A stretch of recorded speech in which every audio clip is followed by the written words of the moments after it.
Ab. I am here. I'm JT Russell, and I'm with QuickDraw. Hello, QuickDraw. Good evening, JT. Good to see you again. Good to see you again, indeed. So, is there anything happening this week? I haven't heard any KeyForge news lately. No announcements this week. Well, obviously, there's been a lot to talk about the last 3 days or so. If you're at all present online in the KeyForge community, you've seen a lot of things about the recent announcements from Ghost Galaxy. So we're going to take a different approach to this. We didn't want to just kind of say the same things that everybody's been saying the last few days. There's already been a lot of great content released by other podcasters, content creators, streamers, everything like that. That there's so much to talk about, like the surface level of this. And you and I talked. We want to try to like dig a little bit deeper into it and talk more about like some relative stuff to it to give us more perspective on this. So we're going to be talking about game design in KeyForge tonight. And I kind of want to talk about what works and what doesn't work, how it's different from other games, and why it's so important in relation to this announcement about the new proposed organized play formats that Ghost Galaxy came out with on Saturday. Before we get into that stuff, though, we have just, I think, one brief, maybe two brief announcements from you. Yeah, two. I guess we can lump them into one, but yeah, I really just want to give a shout out to two of the leagues that kicked off this past week. So, ABR and the Swindle Team event have kind of both officially launched. So, for on the ABR side, we're kind of in teams officially. We had the draft this past weekend. It was a lot of fun. Hopefully, everybody's enjoying their brand new team. We are now rivals, bitter rivals. Apparently, Quick Draw. Yeah, you refused to draft me, so I'm left. I'm left with B-Hawk. It was yeah, who scooped you up mercilessly. Yeah, it was the 11th pick, and it was between you and this one other guy. I don't remember who it was. I just had to like, Reveal the draft order. yeah. Um, and uh, the other one, the swindle, so kicked off. We just got our doppelgangers today, so folks aren't following that. Very cool. Everybody registers with a couple decks, and then gets a batch of candidates to play against that are kind of well matched by stats, and some other kind of very very intelligent folks have thought through how to put together those matchups. And I've been looking through them today, just kind of preliminary and very cool. Very excited. Very Yeah, excited. there's a lot to dig into with that doppelganger, with those 100 decks for each one that we brought. So I think a lot of people are already like digging into the analysis of it and kind of seeing what they're up against. So pretty exciting. It's a really cool format. No one really knows how it's going to go, which is the coolest part about it. It's really unique. I don't think anything's really been done similar to it. So that's super exciting to get to try that out and dig into the data a little bit more. Hmm. Hmm. Absolutely. Um, that was it, I think, right? We already made reference to the larger news in the KeyForge game. Um, so three different organized play formats were the part that drew the most attention, but also KeyForge Celebration happening next month in Minnesota. Sounds like a really amazing event, and I think all of the like the buzz that the organized play announcement caused really made some people I think overlook the celebration stuff, which was a really fantastic event that's planned. Like you get to meet with the Ghost Galaxy staff. They have some keynote talks on KeyForge, tons of games. They have a really cool thing with the Unchained decks where you're going to get an Unchained deck and you can just challenge people throughout the weekend. Like they have some really cool stuff set up for over there. And I kind of wish it wasn't all lost in the organized play discussion, but it's going to be a really cool event if anyone's able to make it up there. Yeah, I'll see if I can make that happen. It would be really cool. I've already seen that a bunch of kind of the less sloppy content creators are going to be present. So, in addition to kind of the Ghost Galaxy celebs, you'll see some KeyForge celebs. So, very exciting. Hmm. So a bunch of podcasters and streamers who are like, "Yep, I'm going." And so it sounds like a very awesome crew of people, and some Keyforge celebrities, as you said. So that'll be a lot of fun. I wish I could go, but I will not be there. So you got to represent the sloppiness. Fingers crossed. We'll see if it happens. Yeah. Yeah. All right. Well, I just like kept putting down topics that I wanted to talk about with this, and I maybe got a little carried away, but I want to get into it, and I am eager to hear your thoughts. Eager to hear if anyone watching in the stream live wants to give their opinions on it as well. And I want to start, like we're talking about KeyForge design in the game and how it's worked, and why it's different from other games. I want to start by kind of just talking about you and I, like our background. So like, where are we coming from with this perspective? Like, KeyForge was not my first game. I've been playing Star Wars CCG from Decipher for about 25 years now. It's an incredibly complex game. It's a great CCG. It really got me into card games. I played Magic a little bit before then, but like it was just super casual. But the Star Wars CCG has a lot of the like design elements we're going to talk about tonight. With balance and errata and a meta and things like that. I've played it for 25 years. I actually designed cards for it for about 5 years or so. So I've definitely like been looking at KeyForge from a design perspective for a while. You and I have been kicking around a few design topics for this stream here for a while, and so this is, I think, just one, and there's probably a lot more we want to talk about in the future. But what about you? So like, what do you play? Like, what is your pre-KeyForge history with gaming? So pre KeyForge history with gaming, very heavily leaning towards Magic the Gathering. Um, I started playing in, I guess, 1994, casually, and then for a time played very not casually, and then for a time after that played very casually. And right now I'm playing infrequently. I guess I would still think of myself as a person who plays the game, though I probably shuffle up, once or twice a year, as opposed to, a few times a week. When I would be, at my peak IRL playing. Yeah, Mhm. I had a lot of fun playing Magic as a kid.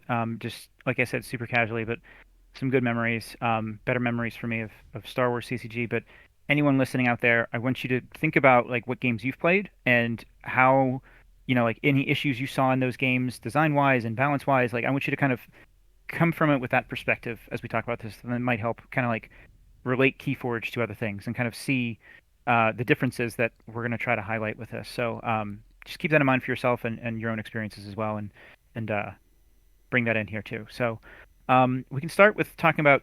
I want to start with the foundation of KeyForge and like why it appealed originally and why it was so revolutionary when it came out. And I think the obvious part of that is that it's pre-constructed, like just randomly, procedurally generated decks. You can play it right out of the box, and it provides a relatively balanced gameplay out of the box with sealed. Obviously, with sealed, you're going to get like some are going to be way better than others, but I do feel there's a lot of give and take as far as like you open up a sealed game and generally both players have a chance, from the beginning. Um, and it being a unique deck game, that there's no two decks that are the same, I think it's like a major distinguishing aspect from other games where they're fully customizable and then you can net deck and sometimes end up with like playing the exact same deck, maybe sometimes minus one or two cards as someone else. So like I feel like that is very important to like think about that and how this game was originally conceived and how different that is from like other games that allow the player to have full customizability in their deck. Hmm.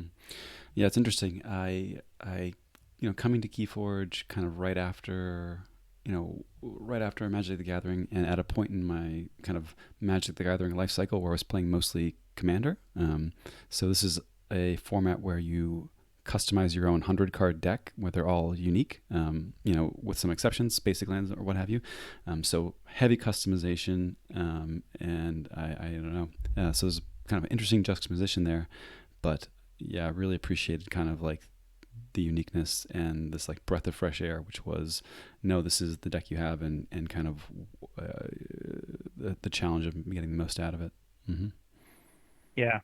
And this is like very high level, like scratching the surface really. And I think everyone watching this right now or listening already kind of knew that about KeyForge. But it's important to kind of reframe it from that, where this came from as well, I think. Um, I think by the nature of this, how this game was constructed, I truly believe lends itself greatly to not needing a lot of balancing factors that you might see in other games.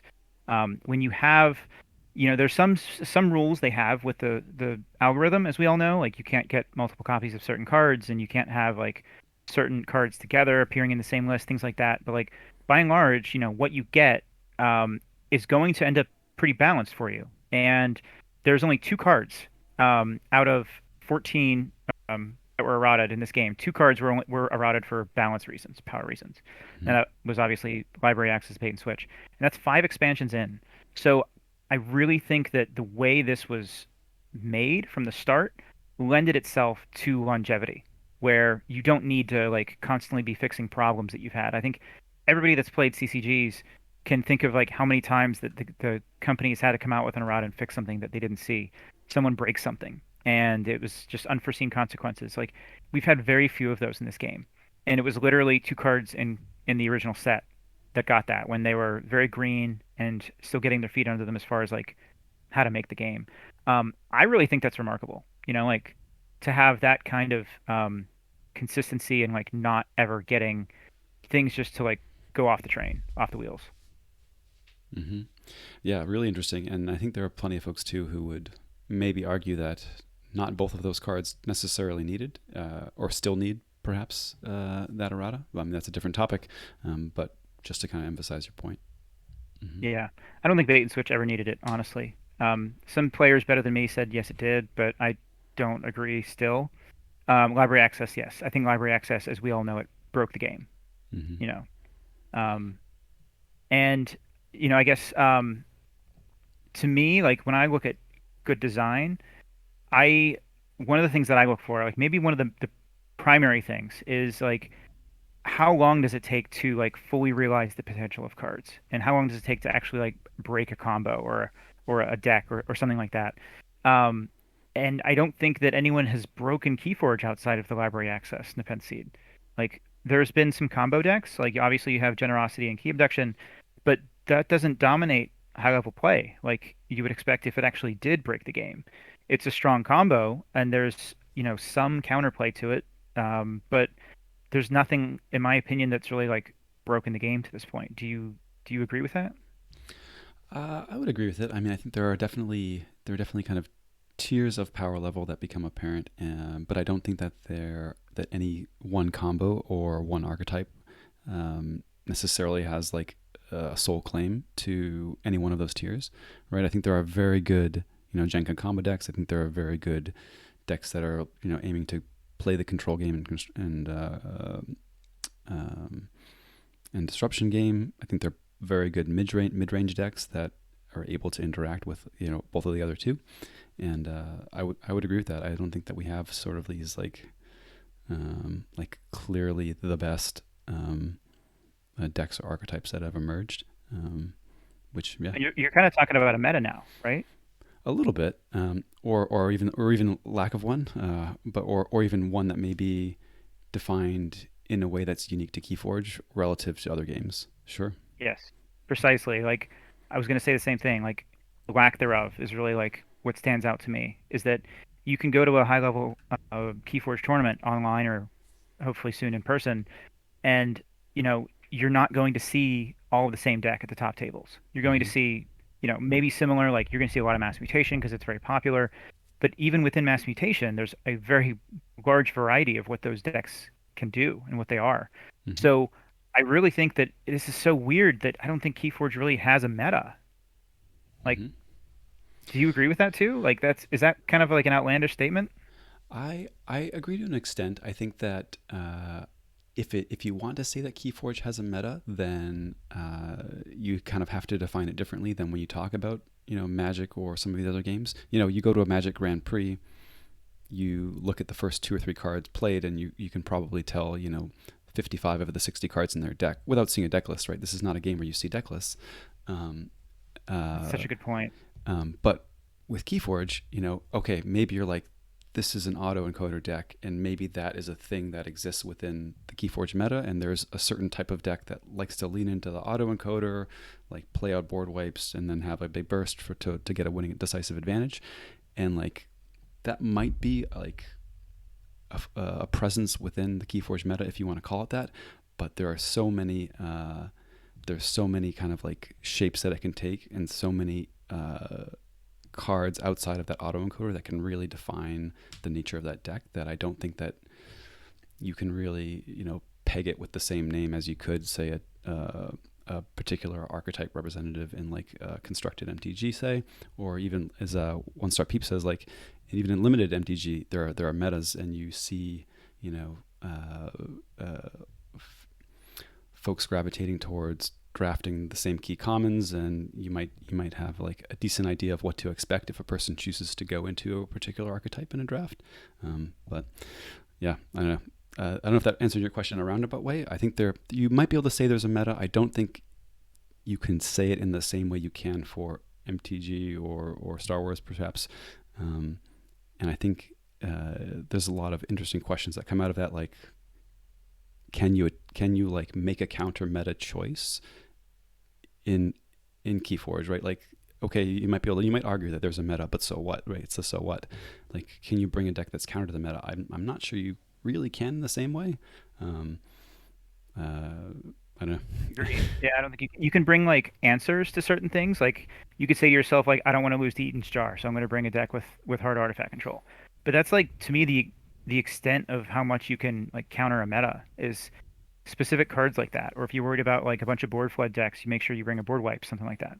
Hmm. But I agree with you. Like you can't really game it. And like you talked about how in Magic, for example, you could see like two cards from someone's deck and you know instantly like 55 of the other cards in their deck. Hmm. And that's so true in other games too. Like in Star Wars, it's the same way. And these kind of games they evolve because you play in an event, someone wins the event, everyone sees what's in that deck, and they copy that and they try to do it maybe a little bit better, maybe they do it the same, maybe they change something for the worse, you know. But once you kind of like get there, you understand like, okay, yeah, this is probably the best deck out there, and plus or minus 5 cards for personal style, and you can't do that in Keyforge. If someone shows up with like a double punctuated equilibrium deck with an autoencoder or something like that, you can't just like go home and be like, yeah, I'm going to make that now. Like, it's not that easy. Hmm. And that really makes this game so much different, I think. We have to think about this in context of the formats that were proposed. And like not being able to do this makes this a totally different ball game. And I think it's really important to think that like we should not be trying to mimic some of the aspects and the draws of other games, because this is a very different game. And just because something works for Magic or it works for Flesh and Blood doesn't mean it's going to work for KeyForge. In fact, like it's a trap, I think, honestly, if you try to replicate those here. This game has very different things going for it. And this is not a knock on like CCGs. Like I've played them and really love them.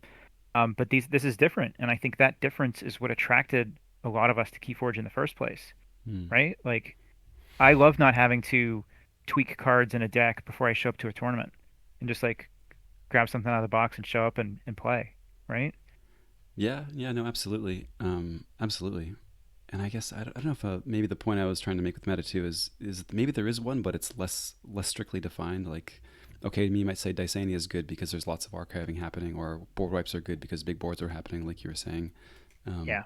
but there's no way, and this is to your point, to look at a Vault Tour winning deck and then just say like, well, why brew something up? I might as well just play that. And very often in these other games, like, okay, there's the potential to innovate. You know, you might bring your rogue brew and do well. You know, sometimes it does happen, but I think a majority of the folks tend to find that I don't know, their ROE on time is ROI on time is just to like, maybe you should just kind of go with the meta and play what everybody else is playing.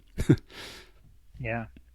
Um, Another thing that kind of stood out to me, and mass mutation could kind of be an exception to this, but if you're playing a CCG, as the sets go on and you make new cards, the new cards have to be able to compete with the old ones, so that people aren't like just not buying the new one. They're out there to sell product.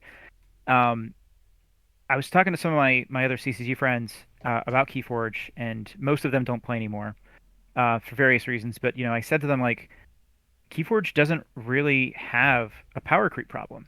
And I think mass mutation definitely like up the power level of decks in general.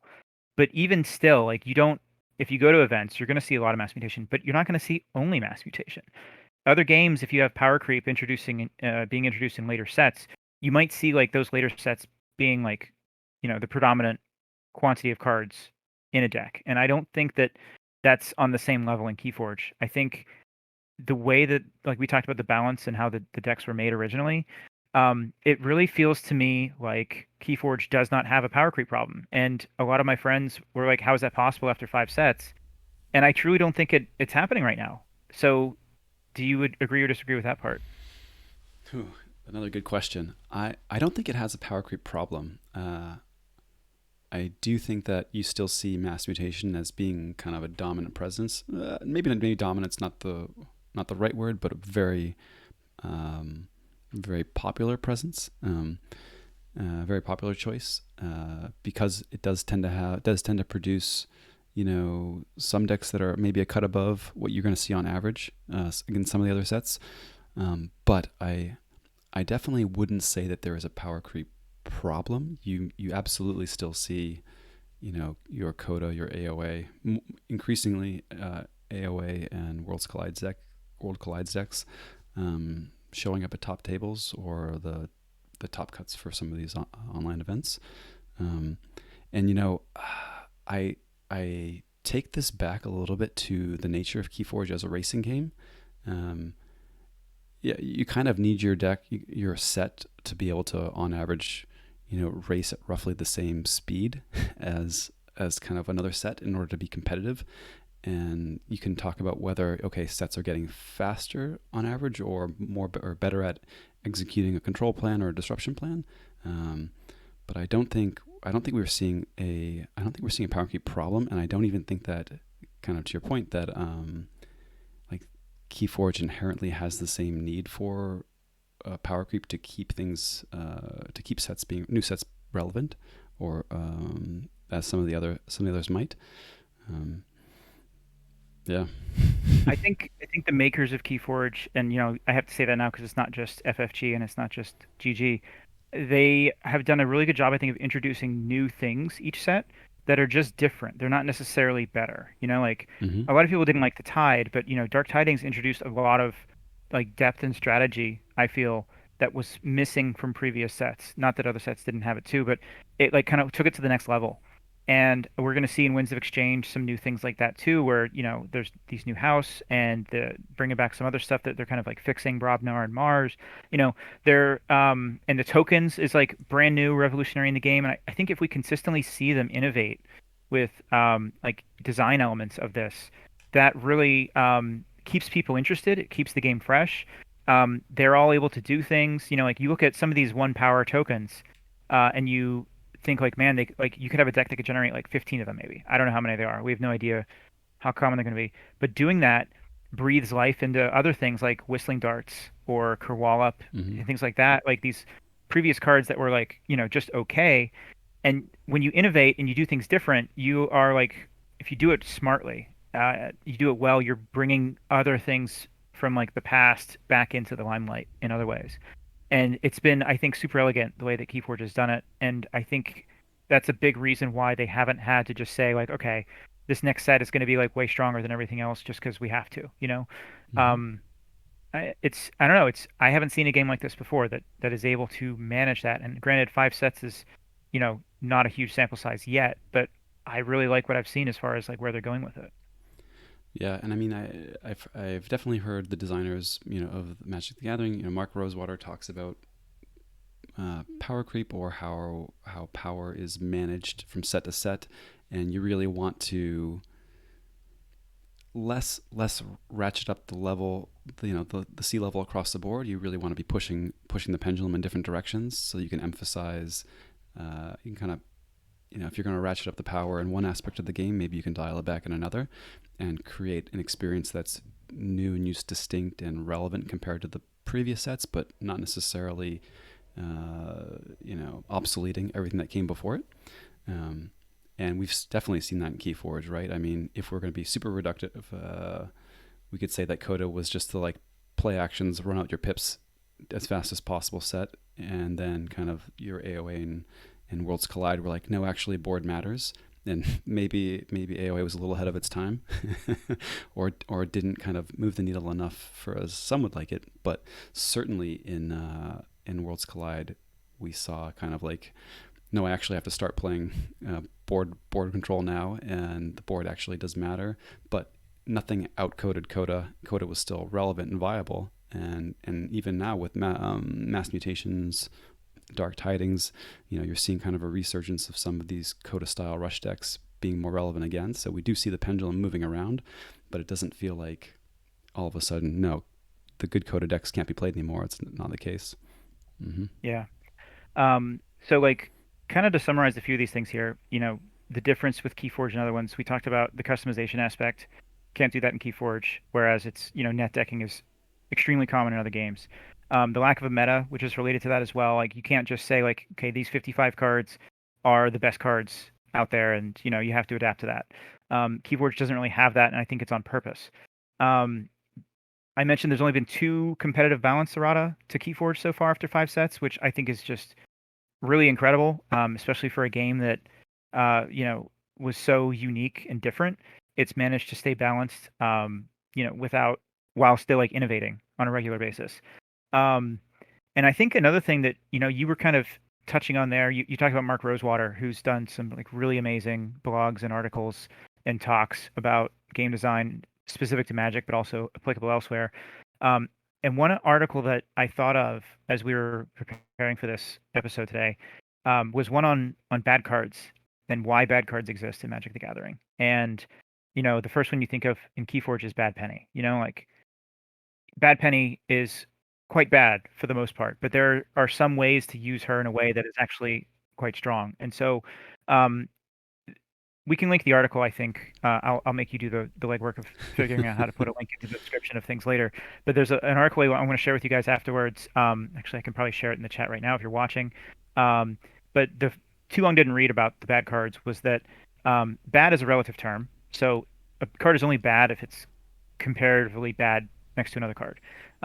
If you create something worse than that card, then all of a sudden it's not as bad. So discovery is important. I found it so fascinating that Mark Rosewater talked about discovery Hmm. because that is like such a huge aspect of what Garfield talked about with KeyForge. Like figuring out like what your deck is and what it does well, and each deck being different. Like you're always finding and learning new things. So I just thought it was really interesting to use the word discovery in there. Hidden gems was another part of this. How you might have a set for Magic that has like 20 cards that you look at them and they're bad, but you know that a couple of those have like very secret ways that you can figure out how to optimize them. And so like having those different um like layers of bad cards means that you have to take them all seriously. You have to figure out like, okay, can I do something with this?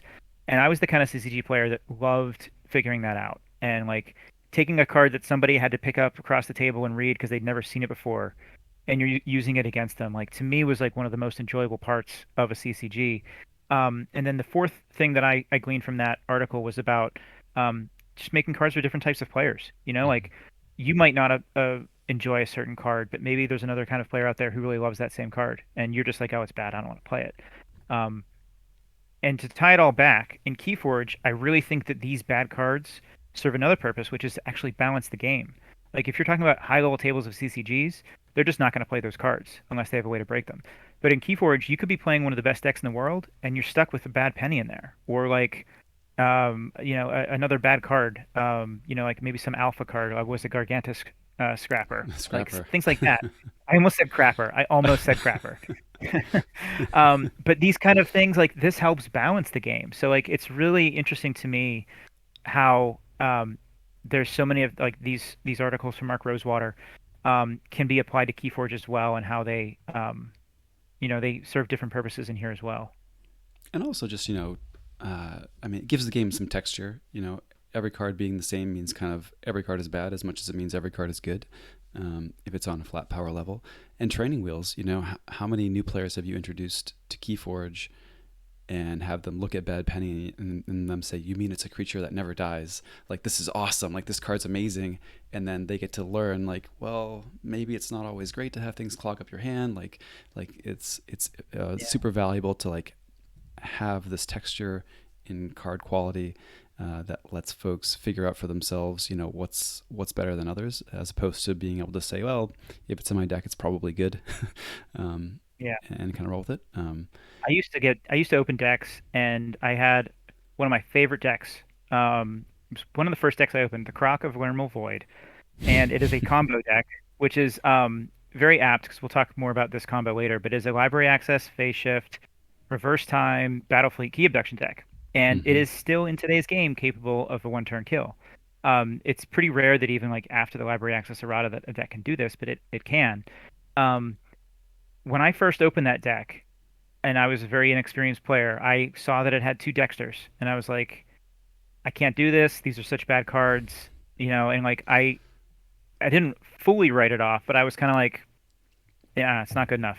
Until a friend of mine showed me like, yeah, well, here's what you can do with this deck, and you have that discovery, and it's just you learn to live with like the Dexters and the bad pennies and the Gargantua Scrapper. And to the point about kind of training wheels and bad cards as an educational mechanism in the game, like there are times when it's appropriate, correct to play the Dexter. There's times when it's not correct to play a Dexter, and figuring that out is like a golden step on the path to like the KeyForge enlightenment. Like I'm not saying I've gotten there, but I'm saying that I feel like it's at least an important step, and like Yeah, bad penny as it's well. part of the Like challenge yeah. of KeyForge, right? Mm-hmm. Like you're gonna be dealt bad hands. You got to figure it out, right? Mm-hmm. For sure. For sure. For sure. You get So, the grabbers. uh, this is a PG podcast, right? Yeah, yeah, the Um, RPAs. so, all right, we've covered a lot of ground here, and we've talked about KeyForge as it's always been played, as it's always been built and intended. And now I want to reframe this in light of the news that came out this week about the proposed organized play formats, in particular Alliance, as one of the three premier competitive formats. And think about all this stuff that we said about KeyForge that was a positive, about how there was no meta. Um, you didn't have this power creep. You didn't have to have a very curated ban list, things like that. And then all of that goes away with Alliance, I think. We've been playing KeyForge for 4 or 5 years. I don't know how many years it is now. And I don't think anyone's broken the game really outside of the library access defense seed after so many years. But when the announcement came out, the crowd on Discord, and Sanctimonious is the one that I would most commonly participate in, they solved this format, or maybe not solved, but they broke it in a matter of minutes, like probably 10 or 15 minutes. They were like, okay, well, you have United Action, a library access, and a key cheat, and you win the game. And people would put together their own alliances from their own collection, which is not even like they're not even half the net deck. They could just look at what they have and put something together like that. It was literally like 10 minutes before they were like, yep, here's a deck that I have from my collection here that can forge 3 keys in a turn, like as long as you draw the right cards early. And it was just so stunning to me how quickly it went downhill. Like I was extremely skeptical when I first saw it, and then as soon as you talk about it with some people, it just gets like worse and worse, I think. And I don't want to get too into the opinions on it. Let's just say that I'm not a big fan of Alliance. Yeah, I mean, to be fair, we haven't gone through a season of like, okay, let's throw everybody at this and see where the dust settles out. We did play some games and kind of see how things shook out. I think there's a lot of potential in the alliance idea. I'm admittedly not sold on it as like the standard for premier level play. But I mean, I do have to say I give the folks at GG credit for like taking a stab at innovation, whether or not this hits the mark or not. I appreciate that they've been kind of receptive to feedback up until this point. So I'm hoping that Yeah. this is a dialogue and not a final statement. But I mean, it's there's potential. There's potential. I hope that this isn't the final word. But I mean, yeah, we'll see where we go. Yeah. Um, A lot but of the other content creators the last couple of days have been had a very calming voice, I think, with regards to this. And like you said, you hope it's a dialogue. I really think it will be. I've messaged them 3 times now, and got a direct response, twice from Christian. People have Christian's been on how many different podcasts to interview? Like he's been so available and accessible.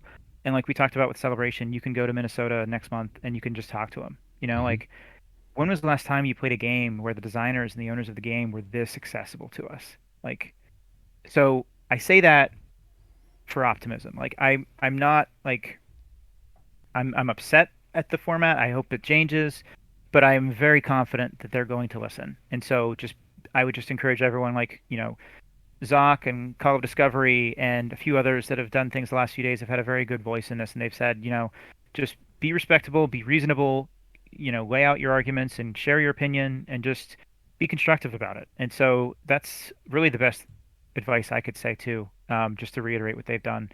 Um, so, and you mentioned the innovation. You're happy that they innovate, and I am too. And to maybe even like take this concept and apply it, I actually think that this concept might have legs if you did it as part of a standalone expansion. Not a Mm-hmm. standalone expansion. I mean, like a future expansion that is specifically designed and balanced for Alliance. And you could say, with this expansion only, you have the ability to create these pods. And even playing that cross set, as long as your pods are all made from the same set, from the same card pool that was intended for this, I actually think that might have some potential as a very cool and unique um, something that a new set can offer. Like I think that's certainly got potential. I just think that um, we should just maybe have a little bit of patience and provide feedback, give as much data as we can. But yeah, I mean, I totally agree that they've been open to feedback, and I think this is very cool that they're thinking outside the box in ways that we hadn't. Yeah, I want to see the PVE or the co-op kind of take on alliance where like you show up with a buddy and they have a deck and then you kind of like make alliances between your decks to like take down the Kirakin or something.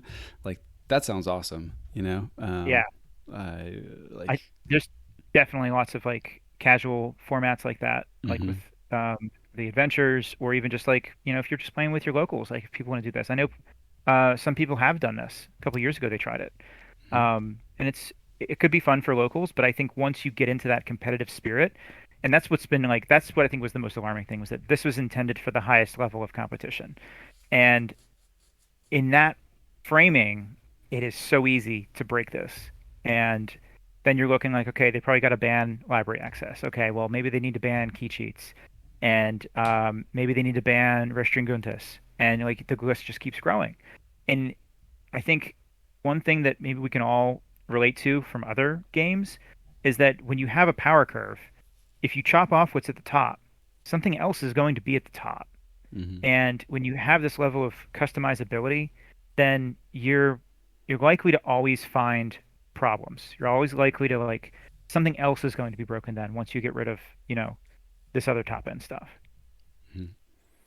And we've got some comments that folks would prefer maybe a spin-off game. I think that's also a fine idea. I mean, I'm like all in favor of folks having fun with their kind of gaming, how they want to have fun. Yeah, Yeah. it's interesting one. Yeah, but don't want to get too in the weeds on it. There's lots been said. I think like we'll see where things net out. Yeah.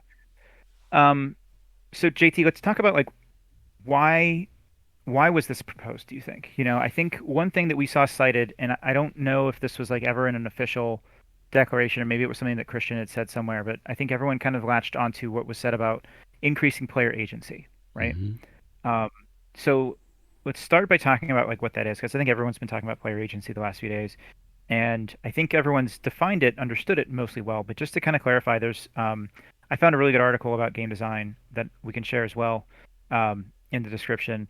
But it's just about what is player agency, and this article defined it as giving players the time, space, and resources needed in order to make decisions in games. And so that's pretty simple.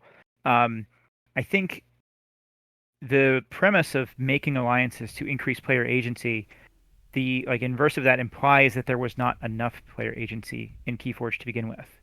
Do you agree with that? I don't agree with that. I I do feel like it is a sentiment that I have seen twinges of, though, from some, perhaps among friends who I've explained the game to, who are familiar with TCGs. So I think it's an easy initial take, or it's I don't want to like mischaracterize it, but I think it's kind of an easy position to drift towards if you're not like really invested in the game. Like as sort of a gut reaction, like, oh, I can't change anything. Like, well, no, but it's kind of a feature. um, uh, but to answer your initial question, like, no, I don't think there's an issue with lack of agency in the gameplay or deck selection or what have you. Yeah. Yeah. I mean, you have most players have a number of decks at their disposal, and so that right there is agency. Like if you are able to figure out which of your decks are better than others, which ones do certain things that you think are, we talk about they're not really being a meta, but sometimes, like, especially if you're playing in like a best of three, like a triad, something like that, or the hexad in the NKFL, things like that, Hmm. there's definitely not really a meta per se, but there is a niche spot in your lineup for a deck that you wouldn't otherwise just bring and say, like, let me just play this against your best deck and let's go. Like you might have a deck that has a very specific function, and if you see your opponent's bringing something that's weak against it, you're like, yeah, this is a good chance. And so there's a ton of agency in that. And that's a different format, and obviously the Hexad I think is much too long of a format for like competitive play like, in real life. Hmm. I Call Discovery's episode from the last couple days. They talked about how there was like a triad or an adaptive event that like went into like the wee hours of the morning, like after 1 a.m. before it finished. Yeah. And so maybe like having that context maybe is a reason why all of the formats they proposed are just best of one formats. Um, so I think there's definitely some context that like that I think that I didn't realize right away. Seeing it is maybe the reason because like I like many other people really miss adaptive already. Adaptive best of three. I do enjoy adaptive, and Zoc saying too that yeah, some folks playing KeyForge specifically because there was no construction.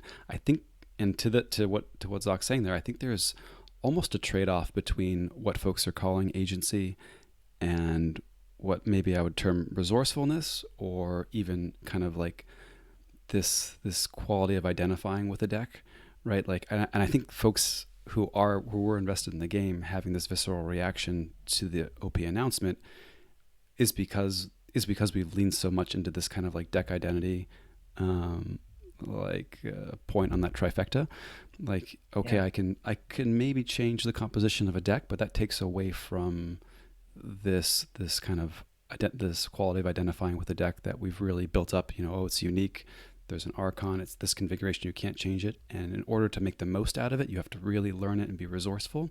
And the moment you say, like, hey, maybe take out this house, like, you don't need the World's Collide Brobnar, but maybe like figuring out how to come some of the deficiencies of an underperforming house traditionally is an interesting challenge, and uh, something that you've gotten, I don't know, formative connection with the deck over, say. And Yeah. I'm hesitant to like say blanket statement that not having to play Worlds Collide Brobnar is a good thing for the game, or just a good thing in general. Like, it's much maligned, sure, but like how many great stories are there? Like, I had the Worlds Collide Brobnar and then I played the like Into the Fray on my Groggins and took out their whole line. Like these things just like don't happen if you can write that off. Um, Yeah. yeah.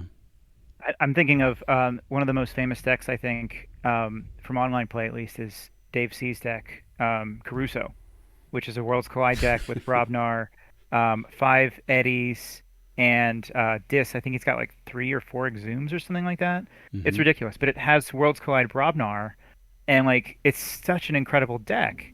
And I don't think, I mean, Dave will sometimes joke like, yeah, like the Brobnar is amazing, the Brobnar makes the deck, but like Well, it's because there's you need probably cards in your games.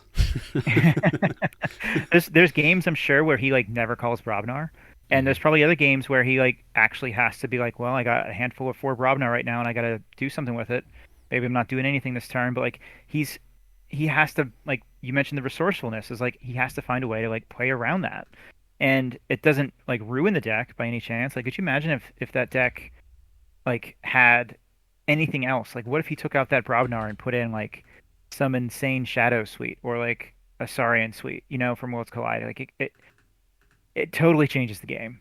And I just, not tonight also was talking to us about it in the last couple of days about the agency versus resourcefulness, and it just, playing around that is part of this game. It's a skill. It's not like we shouldn't look at having a deck having bad cards as like a bad aspect. It's not a bug, like you have to learn how to play around those dexters and bad pennies, and you have to learn how to like look at a deck and be like, well, this one does have two dexters, but it can also do a one-turn kill. So Hmm. that's just such a great part of the game, I think, is like learning how to play around that stuff. And I brought up here kind of one of my favorite decks that I think illustrates kind of what you're saying. I mean, you've got seven archiving seven cards that are capable of archiving the Worlds Collide Brobnar being rated significantly lower than the other two houses. So, Yeah. you're almost like, okay, please let me toss all this Brobnar in the archives. But there are absolute games you're like, no, I actually need to play that volcano, like, Yeah. or else I'm in real trouble. And then there's this tension of like, gosh, if I pull my archives, I can make a gigantic board of Brobnar, and then like is reaping out for the next two terms like a viable endgame strategy. Like, yeah, there's some really cool things that happen there, and like, would this be a better deck in an abstract sense if I could be like, okay, we're just gonna swap this out for dinos or for dis or something like.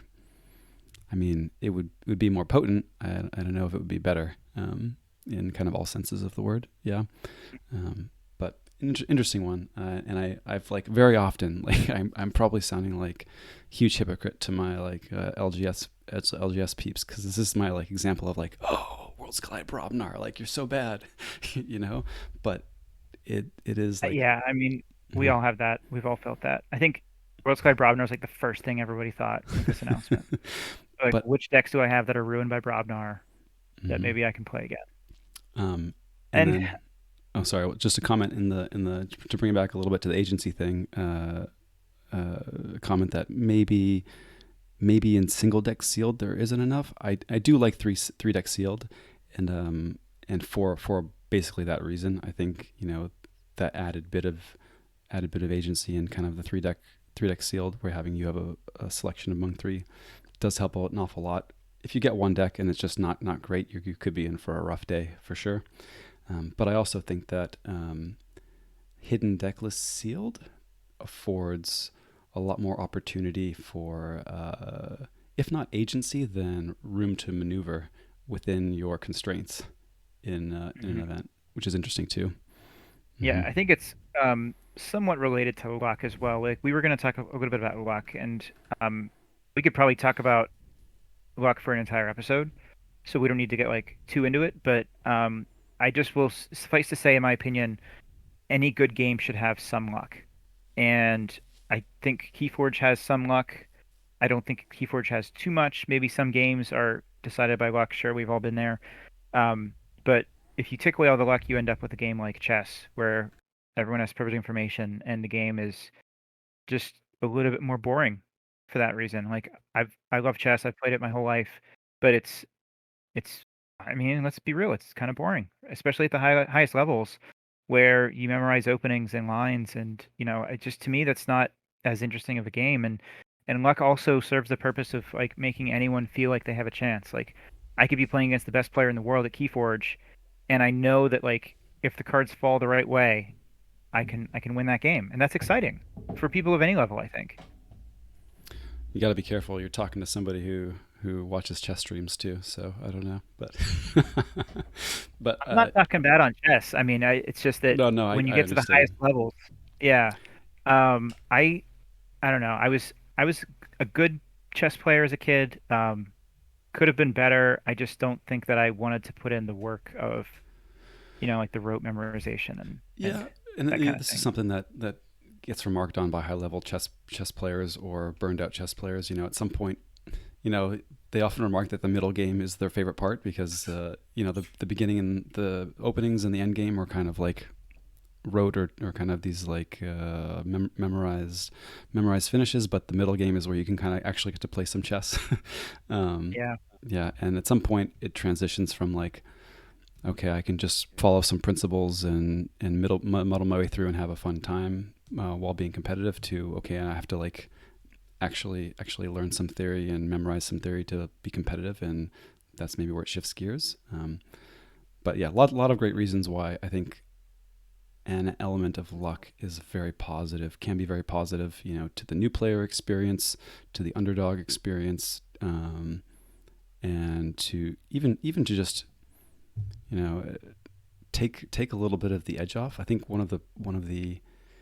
um, one of the biggest downsides to perfect information and kind of no kind of element of luck is that you feel like you have to use all of the information at your disposal. So it just kind of lends itself to analysis paralysis if you're susceptible to these yeah, things. Yeah. yeah, Hmm. definitely. Mm. Um, so I guess another thing to kind of shift gears, we should get to a game soon, in a minute. I think this has been a great chat. Um, but one of the other things, people say like, well, give the Alliance a chance, and we should point out that we gave it a chance last night, didn't we? We did play. We did play some Alliance. We did play some Alliance. I mostly watched you play Alliance. Well, yeah, it could have gone either way though. It Like did. Yeah, it could you have. were you were one card away, I think, the turn before Hmm. from pulling off your combo, and I ended up getting my combo on turn four. And I should also note that I think we both took probably about 5 minutes to look through our collections, throw together an alliance, and then we spent about 25 minutes in manual mode on TCO, setting that game up. And I ended up with a library access key cheat one turn kill on turn four. And like, we talked about how long it took the community to be like, well, wait a minute, this format's broken because of this and this. I hadn't really given any thought to alliances, and it took me 5 minutes to find a combo in my collection that was able to win the game on turn four. So, um, and if I do it in turn four in 5 minutes, someone else is going to be able to do it in turn three, and then someone else is going to figure out how to do it on turn two. And at that point, it comes down to who's going to draw their cards first, and that's when you hit like too much luck in the game. Yeah, there. I would 100% agree that there are balancing issues for kind of completely unrestricted alliance. Whether or not you could rein things in with the reasonable additional constraints is maybe an interesting question. To me, it's maybe secondary to well, I mean, whether or not you're enjoying the deck construction element at all, um, and that's largely personal preference. I acknowledge, but I 100%, it feels as though there's some real balance issues at kind of like an unrestricted level, and even I'm seeing some of the brews that the community's been putting together, some of the things that we kicked around on our own servers. It's like you almost could feel the diversity of what folks were proposing as options kind of constricting, right? Like there's the OTK combo decks, and then there's the oh my gosh, I have all the control the weeks, stealth modes, and scrambler storms control decks. And nobody was like, hey, I want all the Infernuses because that's just too slow. Like if your plan is I'm gonna play Infernus and Exhumate and Hysteria, like I'm sorry, like it's just too slow.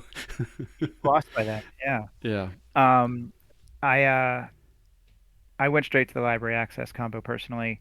Um, I had a lot of ideas. Like I was like, okay, like if I was gonna have fun with this, I could think about like a couple of my decks, like good decks, like higher power decks that have like a very good house in them, maybe Mm. even two very good houses in them.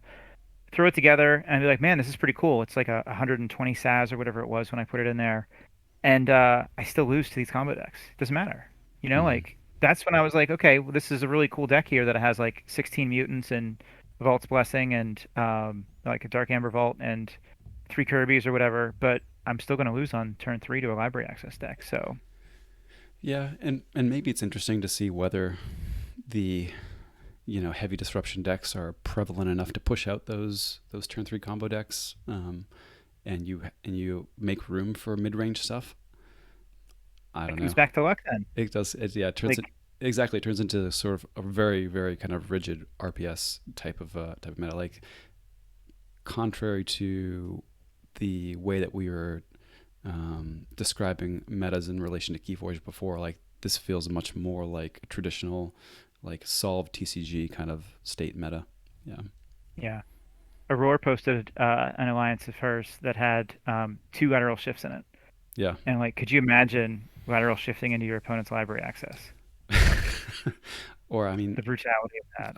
I'll be honest. There were I checked the decks for sale for Maverick library axes, and it's like I mean, it's not this is not a great deck, but like having three Oh, library you axes can in a deck is just bananas. or Um, even two library access and the phase shifts and then a key cheat in the third house. hmm um, and yeah, one of the other, and I know this is getting a little bit off the rails. I don't know if I have the deck here still or not, but I was playing around with. I have a deck with the Maverick Restringuntus, so you've got Restringuntus in two Yeah. houses, and then the third one has a Mimic Gel, which is kind of your third Restringuntus, and also it has United Action, so you're playing potentially three Restringuntus on a turn, which is kind of I don't know, interesting. Yeah, You could also play like a Favor of Rex if you Favor of don't have Rex. three. If you don't have two Maverick Guntus, you could just play a Favor of Rex. Mm-hmm. Yeah, stuff like that. Like, no matter which approach you take, it's going to come down to who gets the cards first. Yep. But again, this is like completely unrestricted. I could Hmm. even in a world where we kept single deck alliance as a premier format, I would be surprised if it was completely unrestricted. Yeah, Oh yeah. Well, even if it was set restricted, the one that I played against you last night that had a turn 4 OTK was all from Coda. I think you would So need at bare minimum set restriction, and then like if not a ban list, a restricted list. So things like library access or things that traditionally are restricted as showing up as one copy per deck by the algorithm kind of maintain that. Um, rules do we want to make and follow though for this? You know, like yeah, it's that's a good kind of question. It's a good yeah. question. I mean, because like we talked about the ability to play KeyForge out of the box, and when you're looking at a format like this, all of a sudden you have to like read a ban list and a restricted list and other rules that you have to remember when you're coming into this. And it just it changes the game too much, in my opinion. If you want to try it as a separate set and you can do it within that set and it's designed for that, cool. I'd be willing to give that a shot. Um, but I think this is just flat out not going to work the way it's proposed. I think if it does work, then we should have a rule that if your deck has house pods from Winds of Exchange, then your face down cards are whatever token is on the back. And so if you could have like three different token types, you know. It hurt that the token icon in the back was the same for every deck, and that like the 37th card is the one that'll tell you what the actual token is. Oh, maybe I'm wrong then because I thought that the token icon on the back was actually the token that went with the deck, but I thought that at first too, and I don't know this. Maybe someone in the chat knows this, but I thought I read somewhere that like I think it's a Mars token creature is the icon in the back that every Winds of Exchange deck will have oh, that interesting. Mars Oh, I didn't token. realize I could that. be wrong on that. Hmm. Someone else in the chat probably knows better than I do. Um, so okay. Was there anything else you wanted to touch on before we get to a game? I think we had like another 10 topics, but we're getting close to an Yeah, hour here. I went crazy. I went crazy when I was writing down all the things I wanted to talk about. So yeah, let's Um, shift gears. yeah, so one thing we haven't talked about yet is Sealed Alliance, or I guess it's just called Sealed, New Sealed. Um, and we have a little surprise, I think, from one of our teammates who's going to make this a little bit easier for us to share with you. Um, and we're going to give Sealed Alliance a shot for our game. Hmm. It's not going to be fully sealed. We talked about like maybe we can open decks. We're not going to do that. We're going to use the random access archives from sloppylabwork.com. So I will Hmm. kick it back to you to share that and show this again. We've showed it before on the stream, but it's a really neat tool. Okay, cool. So we have some confirmation from the chat. Thank you, Ketzer. Apathetic. I hope I'm pronouncing that right. Good. Seen your name on Discord before. So thank you for that. Yeah, At least a vote in favor of different icons. So very cool. yeah. I'm glad that I misheard that because it's very cool to have different icon on the back of each deck. And should we stick with my All favorite right. set, So the random access Yeah. archives. Yeah, you want to go AOA? Anyway, do you want to have a set SAS range or not? No, just see what we get. Let's see what we get. Let's have Oh, some fun. okay, so Mimic True Sealed. my first. Yeah, this will give us a Ooh, couple lead decks here, alloy. and then I've played this in we Sasquatch will. before. Yeah, JT and I are going to mash up our own decks here as just like we would in the regular Sealed Alliance format. We're gonna get two decks each, and then pick three houses for us to put together, and then we'll show you guys how we're gonna play it online directly. Cool. So my first deck is lead alloy, spawn of Silvertus, the second I'm not deck going I to have take. is the Hero of Mud Creek. All right. I'm not going to like peek because we're going to do a true sealed experience here. Okay, cool. So I will not tell you. I'll not tell you what I'm selecting here. So Okay. Oh, I should run my own, shouldn't I? unless you want me to grab them for you, yeah. Uh, I just got lazy for a minute, but I can grab them. Ooh, this is interesting. I don't wanna spend too long. Oh, I mean, how can I say no to this beautiful house? Oh, And, I and got we're one of my. doing hidden deck list. You said, yeah. Yeah, I think we're going to do hidden. Okay. Um, I'm gonna I take ended up this picking one. one of my decks that is unique because it is two rares, three rares, one uncommon, and 33 commons. Ooh, this is so Um, tempting. See if my all gut my right. gut is sticking with me. Yeah, fairly well balanced too, at least according to Saz. I mean, oof, oof.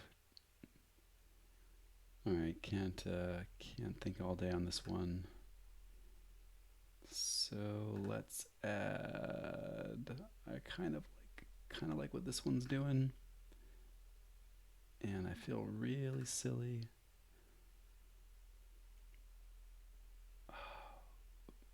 Do I want? Do I want to roll without any? Uh, mhm, mhm. Ooh, I think I may have messed up this one. Let's see. Let's add.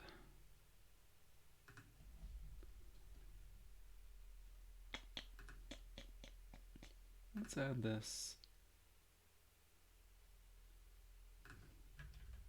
And doing this in two tabs, making things difficult for myself. Let's add this. Maybe not perfect, but it's a thing. Okay, cool. Yeah, I'm just about ready here, so I think I've got my three picked. It's going to be a surprise for everybody since they didn't get to watch. Um, there we go. All Forge right. Alliance. All right. I'm gonna make a game. I guess I don't need a password. It's very competitive. Two.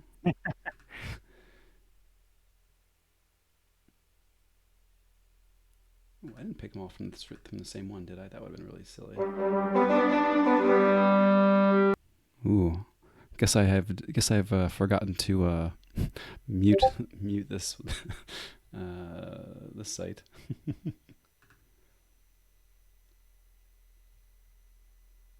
Did I just pick? No, I didn't pick them all from the same house. No. Just weird naming that kind of shook things up there. Okay, very good. In the meantime, I'm gonna share my two decks that I made my alliance from in the chat so people can see what I'm playing here. Cool. Actually, I should just be able to link the entire alliance.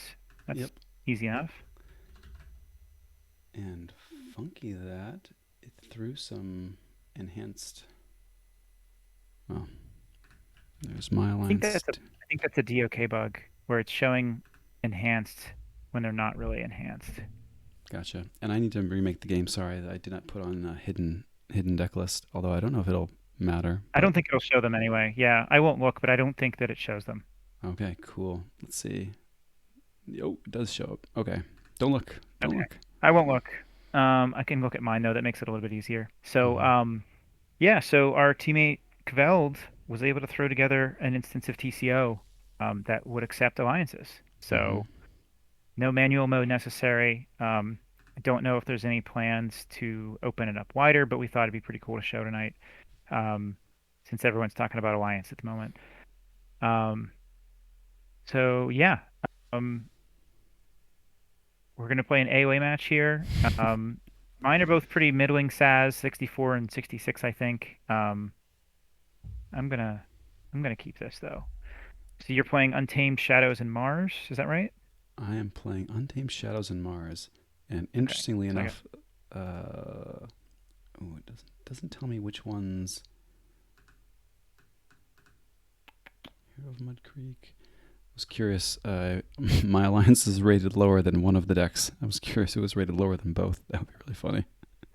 Mine is actually rated exactly in the middle. So my alliance is a 65, and my two decks were 64 and 66. So, Interesting. all right. Let's see if I can find Let's. mine.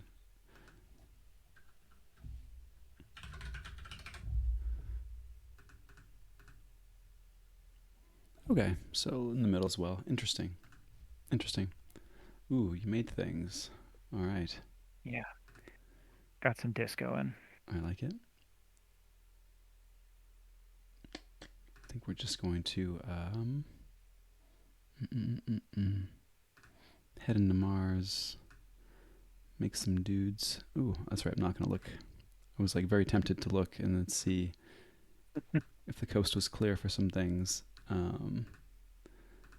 But also realizing that I've not set like half cards.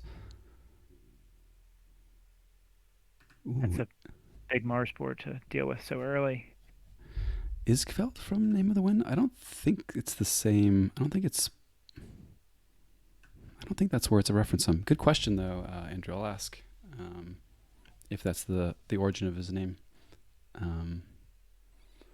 I'm a big Name of the Wind fan too, and I never thought to ask. I'm not sure.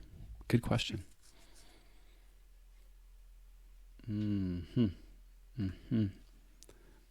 Interesting. All right, I'm gonna keep the party rolling here. Yeah, here comes the Mars.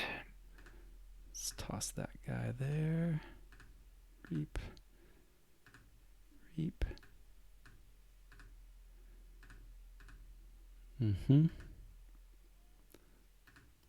Yeah. Well, I got a very unfortunate hand right here. Yeah. I don't think there's anything I can do except power through this. Not often you're very upset to see 5 Mars cards in one hand, but here I am. I think I'm gonna have to fight off at least one of these guys. And let's just drop a triple Mars Needs Amber on you for no reason at all. Ooh. Would have been great, but yeah. I mean, I'm just gonna keep pushing Having my 3 luck of them here. at once. I guess I should put him on the guy that reaps and goes back to your hand too, right? He does, yeah.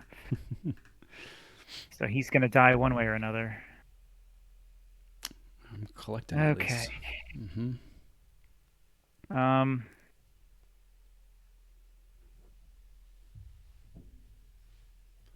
Go back into Dis. Let's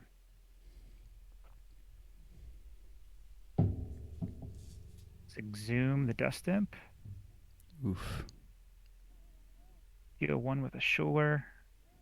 Very nice. Play the Eater. I don't think I can kill anything yet, so just gonna reap and purge your Resonator. See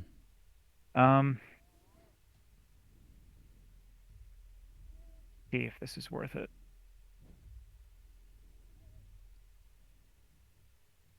I think I'm gonna.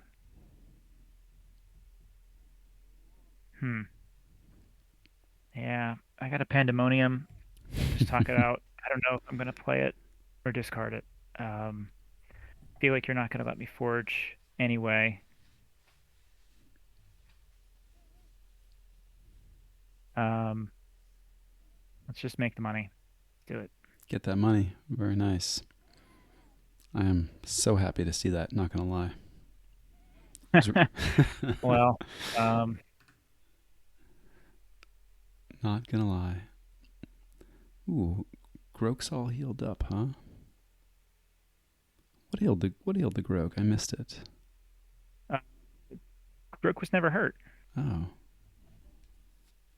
You sure? Maybe we should manual put some damage back on there. Just kidding.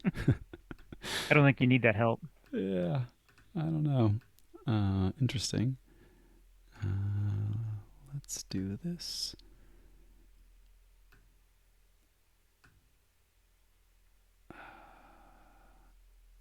Yeah, gonna hold that for now.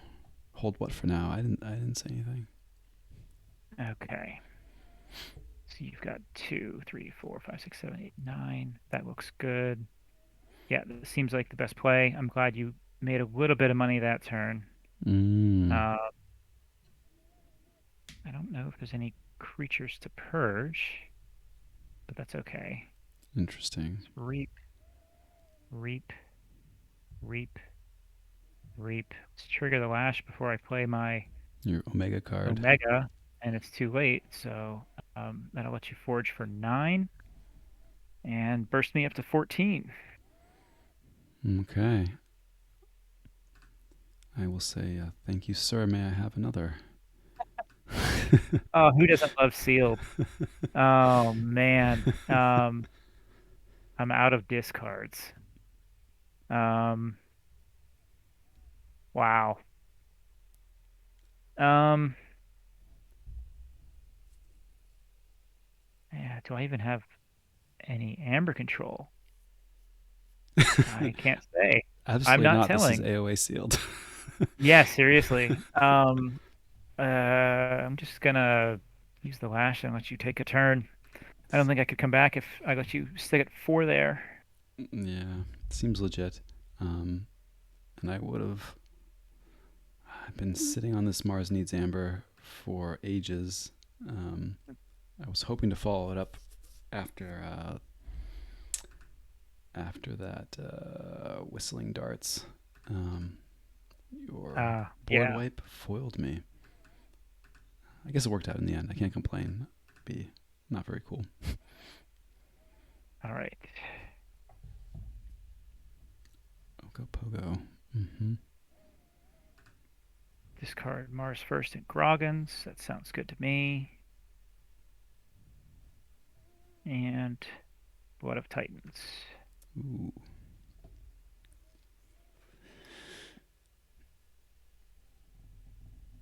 Wow. Wowza.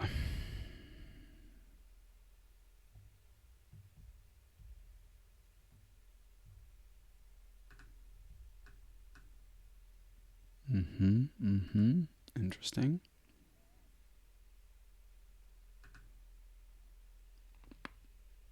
Those are some big bodies there. There are. I think I just want to threaten here. No, don't threaten. Definitely gonna threaten. It's kind of like a question of how to, though. I think we do it this way.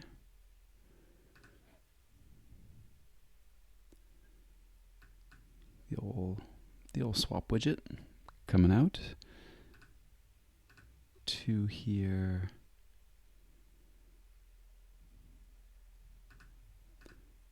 Reap. And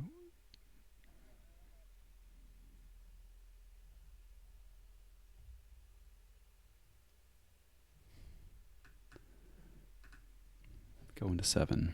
Okay. Well, I could go dis to delay you, but I'm going to do something that I've always wanted to do with this aspect of Imbroglio that I'm playing with here. And Hope into the that is phrase going to coming. be going to fight any reactions I may deal to. Meh, don't need to deal to. Let's just fight off that guy. Let's gain a few for the war chest. Mm-hmm. Let's reap with Groggins. And discard the Coward's End. And drop down a Might Makes Right. So I will forge a key, end with 6, but can't stop you. So Oof. good game. Oof. Good game indeed. Wowza. Yeah. So that the Brobnar in Imbroglio has the Might Makes Right, and that's like the only good thing in that deck. So it's kind of like a good. It was a good example, I think, for Alliance because like I was like, okay, yeah, I'm definitely taking that Brobnar, and then I took the Mars and the Dis from the other deck, I believe. So, um, just so happened that I got three of my Mars Needs Ambers at the same time. Hmm.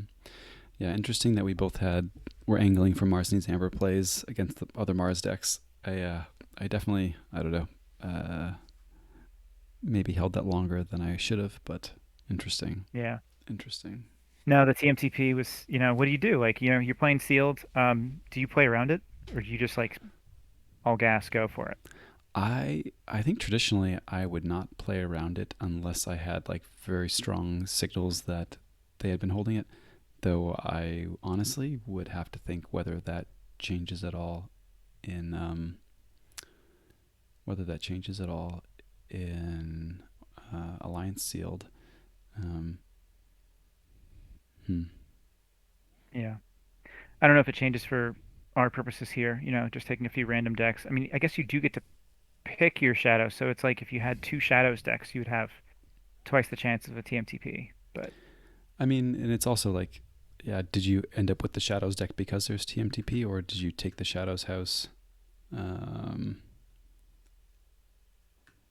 like, what am I trying to say? I think it's maybe more likely that you would choose a Shadows pod for scaling steel or heavy steel.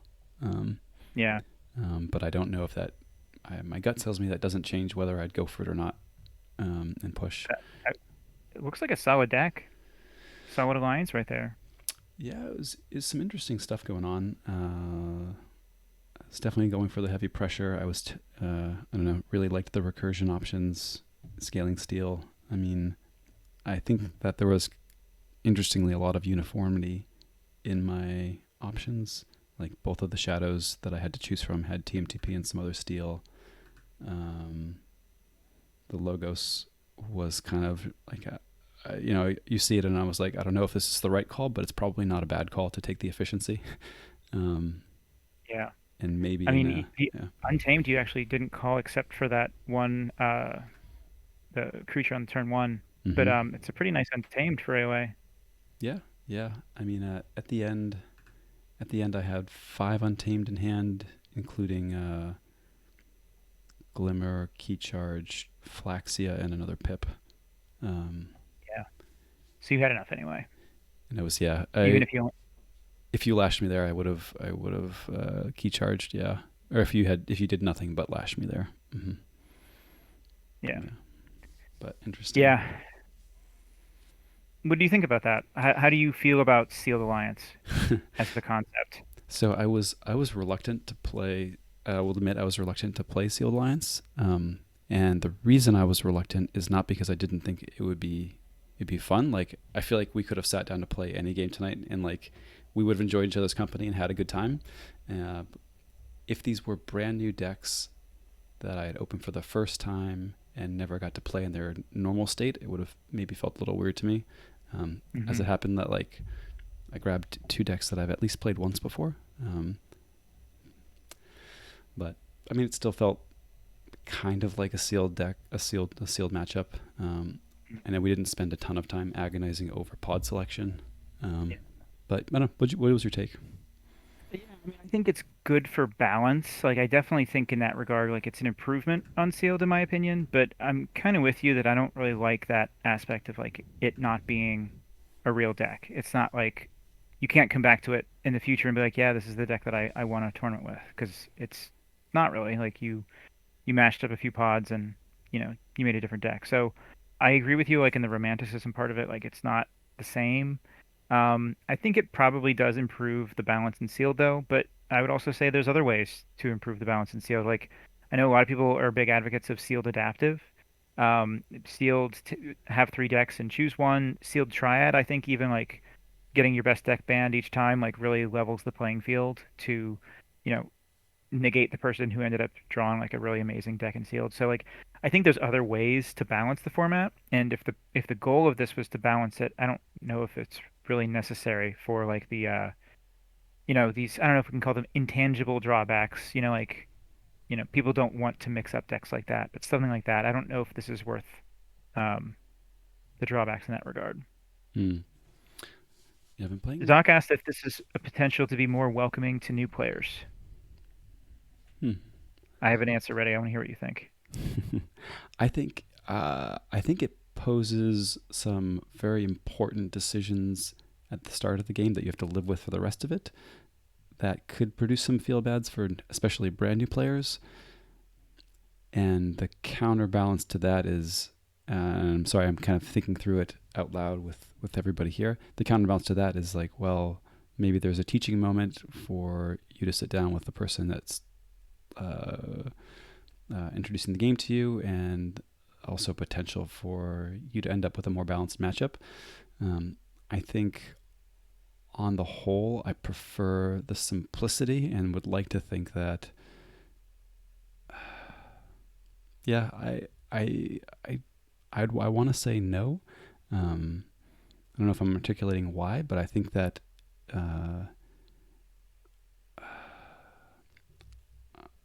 I think of myself as a new player. I would want to stare at these like 6 pods for like an hour and figure out what's the right configuration.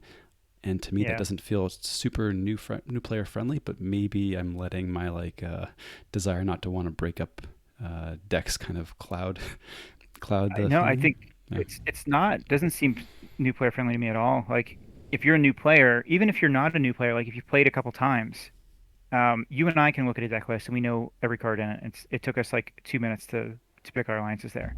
But if Mhm. you're a player who's either new or is not super familiar with the card pool, the sealed rules on the OP formats page say that you get 30 minutes to open 30 your deck minutes. and make your alliances.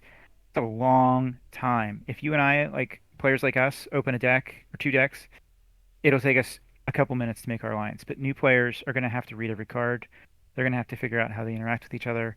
30 minutes is probably not unreasonable for them, but for everyone else there, that's a pretty bad experience to kind of just sit there and wait around for, and, no disrespect to newer players, but like it just doesn't seem accessible to me. And that 30 minutes goes by very quickly. I mean, I've one of the few Vault tours that I played in was sealed, 3 deck sealed, and I honestly don't remember how much time we had to make deck selections, but um, it went by very quickly. You were also using that time to sleeve up, and that was a choice between 3 decks as opposed to a 3 pod configuration from 6. Um, which is more to consider. And just looking at 3 decks and picking one, it maybe I waffle more than your average Archon, but it is like agonizing, you know. Yeah. Yeah. Uh, First time chat from Dulcet Peter. Thanks for chiming in here. I think Sealed Alliance is being done in order to reduce imagined variance, not to appeal to new players. I think that's probably largely true. Um, I do think that this whole concept of alliance and putting the pods together, I do think it's partially done to appeal to new players too, though. And I think in this case it doesn't. I think it kind of misses the mark. Um, but they haven't announced what they're going to do for like casual play yet. So I think it's important to note that these are like their high level competition.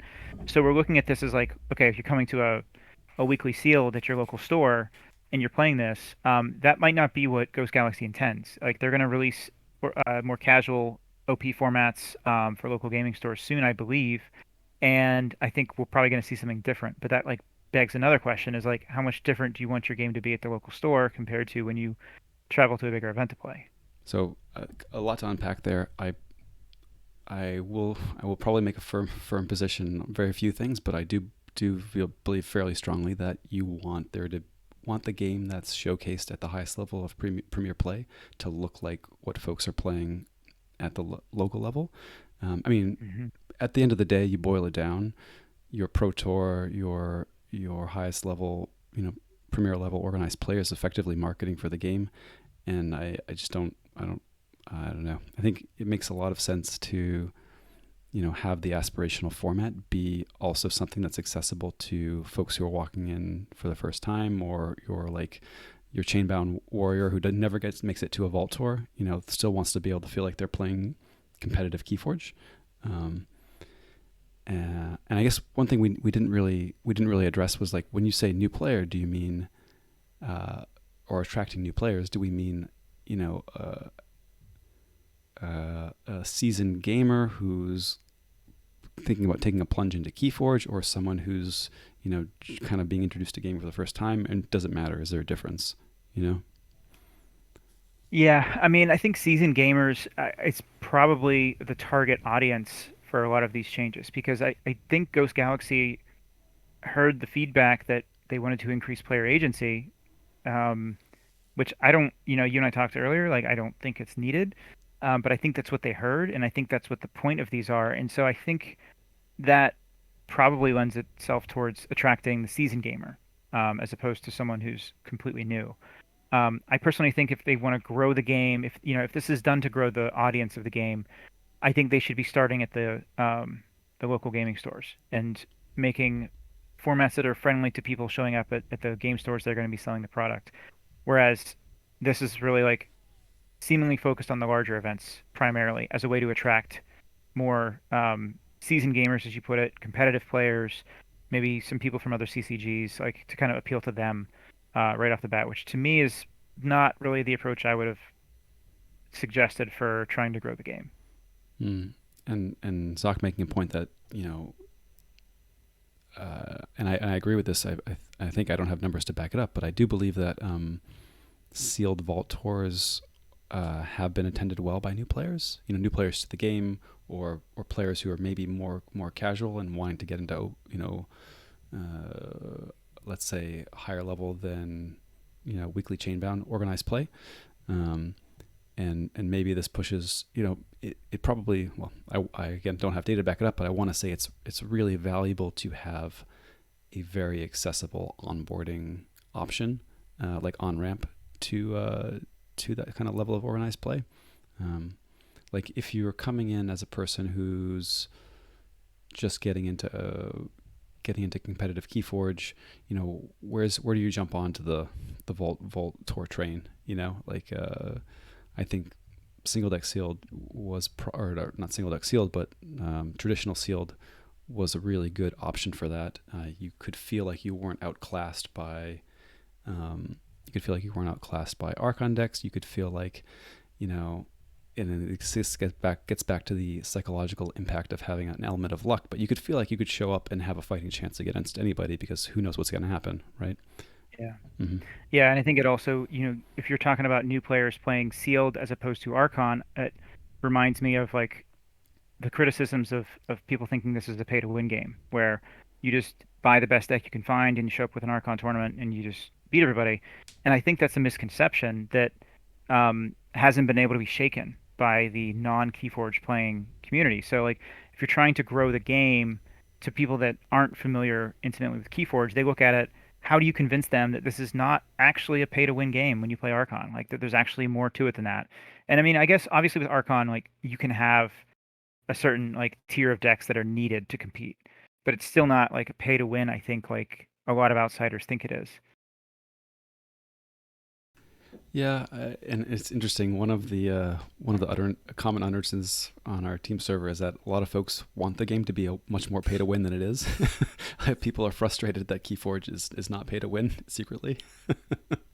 um, and I think very many of these games, perhaps the pay to win-ness of them is overstated, but there is an element of pay to have a seat at the table and a fighting chance. And I do appreciate that is fairly fairly reasonable relative to other options for KeyForge. It's kind of one of its great selling points in my mind.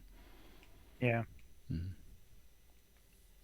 Yeah. Well, we'll see how things go, I think, in Celebration in like 4 weeks or so, 5 weeks. I think there's going to be a lot of very opinionated folks showing up there, one way or another.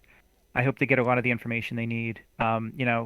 I guess one point to stress, then a lot of the critiques that have come out about this is that Ghost Galaxy is literally 4 people right now, and let's maybe take it easy on them a bit. They're doing a ton of work to get this game back to us, and honestly, in a timeline that I think was expedited beyond anyone's expectations.